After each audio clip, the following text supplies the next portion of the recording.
दोस्तों premiere institutes में जैसे कि आईआईटी, एनआईटी या फिर इंडिया की जो टॉप मोस्ट इंस्टीट्यूट्स है, वहाँ पे कुछ ऐसी चीज़ों को आपको एक्सेस होता है एज अ स्टूडेंट कि जो बाहर की दुनिया में आने के बाद वो एक्सेस नहीं रहता। और बाद में आपको रियलाइज़ होता है कि अरे यार, मैंने उन चीज़ों को तो छुआ भी नहीं था और अभी मैं शायद उन चीज़ों का फ़ायदा उठा सकता था। फॉर एग्जाम्पल, आपको बहुत बहुत महंगे महंगे सॉफ्टवेयर्स मिलते हैं अच्छे अच्छे इंस्टीट्यूट्स में। मैटलैब हो गया, लैबी हो गया, लाइसेंस्ड वर्जन मिलते हैं। If you are interested in editing तो आपको एडोब प्रीमियर प्रो मिल जाएगा। तो बहुत अच्छे अच्छे सॉफ्टवेयर्स मिलेंगे। मैं तो आपको रिकमेंड करूंगा कि कुछ कमिटी फॉर्म कर लो स्टूडेंट्स की, GPT-4 का भी एक सब्सक्रिप्शन मांग लो इंस्टीट्यूट को कहीं ना कहीं से। और कुछ कुछ इंस्टीट्यूट्स में तो दे भी देंगे बहुत आसानी से, थोड़ी फाइट मारोगे तो हर जगह मिल जाएगा। सो बेसिकली अगर आपको एक्सेस है भी नहीं और अगर आप कुछ चीज़ चाहते हो एज अ स्टूडेंट कम्युनिटी, तो बहुत आसानी से आपको ये चीज़ें मिलेंगी इंस्टीट्यूट्स में। एज एन एमटेक स्टूडेंट आपके पास 2 ही साल है और इन 2 सालों में आपको कभी कभी चीज़ें आप मिस आउट कर देते हो कि अरे यार, मैंने तो सॉफ्टवेयर्स का इस्तेमाल ही नहीं किया, या फिर मैंने लाइब्रेरी का इस्तेमाल नहीं किया ठीक से, इतनी सारी बुक्स थी मैंने ठीक से पढ़ी भी नहीं या फिर मैंने यूज़ नहीं किया।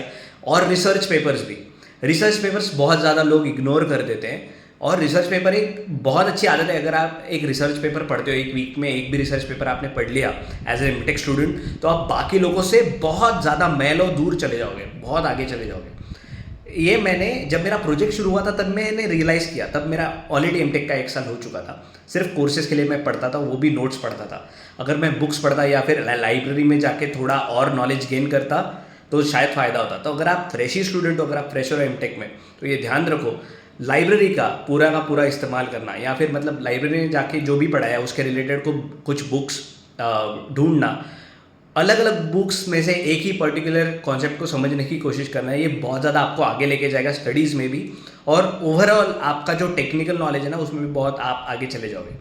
उसी के हिसाब से अगर आप रिसर्च पेपर पढ़ते हो, ठीक है, रिसर्च पेपर पढ़ने के लिए शुरुआत कहाँ से करें? तो आपके जो डिपार्टमेंट, जो प्रोफेसर्स हैं, ठीक है, आपके प्रोफेसर्स के कुछ ना कुछ पब्लिकेशंस होंगे या फिर उनके PhD थीसिस होंगे, जो भी है, उनको जाके आप बात करो, उनको पूछो, तो आपको गाइड करेंगे ये चीज़ें आप पढ़ो स्टार्टिंग के लिए। तो वहाँ से आप आदत डालना शुरू कर सकते हो। मेरा पॉइंट ये है कि रिसर्च पेपर पढ़ने की आदत डालो। एक वीक में एक पेपर पढ़ लिया, ऐसा करो। अगर आप थोड़े स्लो तो ऐसा करो कि चलो 15 दिन में एक पेपर पढ़ लिया, लेकिन बाद में जाके थोड़ा ये फ्रीक्वेंसी बढ़ाओ। जितने ज़्यादा रिसर्च पेपर्स आप पढ़ोगे ना, बहुत ज़्यादा फायदा होगा आपको, अगर आपको आगे रिसर्च में जाना है और आपको टेक्निकल चीज़ें पढ़ने की आदत लगेगी। मैं बताता हूँ आपको, प्रीमियर इंस्टीट्यूट्स के लाइब्रेरीज में बहुत अप टू डेट जो लेटेस्ट टेक्नोलॉजी अपडेट्स है या फिर जो लेटेस्ट अपडेट्स है उनके बारे में आर्टिकल्स या फिर न्यूज़ लेटर्स भी आते हैं। और अगर आप वो पढ़ते हो तो you stay on top of your game. ये एज अ स्टूडेंट मैंने बहुत लेट रियलाइज़ किया था जब मैं स्टूडेंट था, इसलिए मैं आपको यहीं पे बता रहा हूँ कि लाइब्रेरी हो गया या फिर रिसर्च पेपर हो गया और जो लाइसेंस्ड सॉफ्टवेयर्स है उनका यूज़ करना अभी से शुरू करना।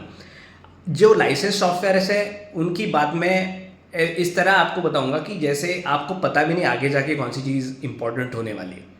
अगर आपका प्रोजेक्ट है किस चीज़ पे, जैसे मेरा प्रोजेक्ट लैब व्यू पे था, लैब व्यू का एक्सेस बहुत इजी था मेरे लैब में या फिर मेरे कॉलेज में। मेरे को साथ साथ इंस्ट्रूमेंट्स भी मिल रहे थे, जो भी मैं इंस्ट्रूमेंट बोलता था my college was capable of providing it to me. लेकिन अभी वो सारा जो प्रिविलेज था मेरे को अभी नहीं है। अभी मेरे कितनी भी इच्छा हो मेरे इंजीनियरिंग नॉलेज को यूज़ करने की या फिर एक्सपेरिमेंट करने की, वो मैं नहीं कर सकता।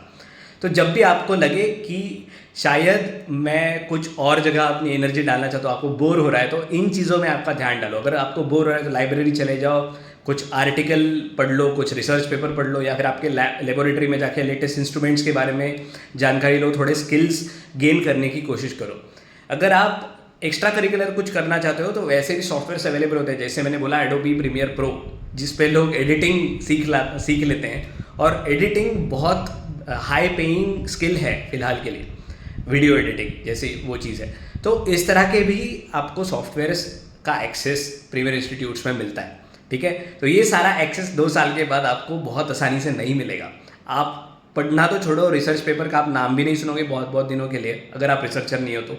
लाइसेंस सॉफ्टवेयर्स बहुत आसान नहीं होते मिलने, और उसके साथ साथ जो बुक्स होती है, कभी कभी बुक्स का बहुत ज़्यादा इंपॉर्टेंट होता है। अगर आपने एक बुक मतलब लिटरली इंपॉर्टेंट कॉन्सेप्ट किसी बुक से पढ़ लिए ना, तो आपको एग्जैक्टली पता चलेगा कि मैं इस पर्टिकुलर कोर्स में क्या पढ़ूंगा, क्योंकि कुछ कुछ वो बुक्स बहुत बहुत बढ़िया होती है।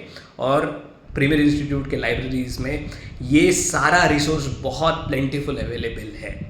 तो ये वीडियो मैं यहीं पे ख़त्म करूँगा ये बोल के कि कुछ रिसोर्सेज जो आप मिस कर सकते हो प्रीमियर इंस्टीट्यूट्स में, वो मिस मत करना। अपने पहले ही दिन से आदत डालो कि मैं शायद 1 महीने में एक बुक का कुछ पोर्शन तो ख़त्म करूँगा पढ़ के, या फिर 15 दिन में एक रिसर्च पेपर कंप्लीट करूँगा, एक ऐड ऑन ऐसा सॉफ्टवेयर स्किल भी पढ़ूंगा, और एलुमनाई के साथ नेटवर्किंग भी करूँगा, जो आपको इंस्टीट्यूट में रह के बहुत आसानी से हो जाएगा। ठीक है, याद रखना ये चीज़ें और पहले ही दिन से ये करना शुरू करना। ठीक है, मिलेंगे जल्दी एक नए वीडियो के साथ, तब तक के लिए ज्ञान पीते रहिए। टाटा।